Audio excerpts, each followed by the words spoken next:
In today's video, I'm going to teach you how to set up the Move the Needle board in Basecamp. The Move the Needle board is a simple way to show the overall health of a project right at the top of your project page.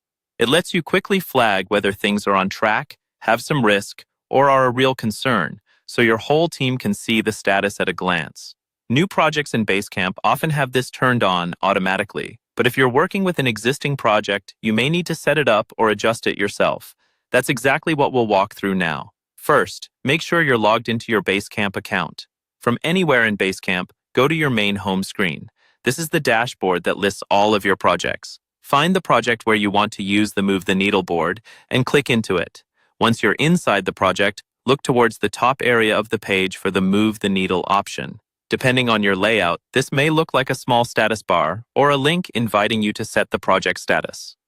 Click on Move the Needle to open up the status controls. When the Move the Needle panel opens, you'll see options that let you highlight the current state of the project. Start by clicking on the highlight area so you can choose how you want the status to appear. This is where you visually set the tone of the project's health. You'll see different choices like some risk, on track, and concerned. These are your key signals. If things are going well and deadlines and scope are under control, click on track. If there are a few issues or uncertainties that the team should keep an eye on, choose some risk.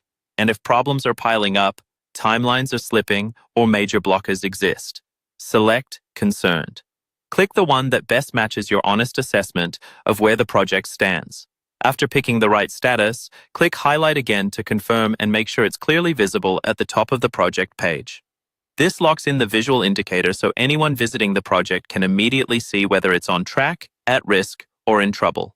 Finally, review the project page to check that the Move the Needle board is showing exactly how you want it. If your situation changes over time, you can come back here, click on the highlight area again, and update the status as often as you need. That way, your project's health is always clearly communicated in Basecamp.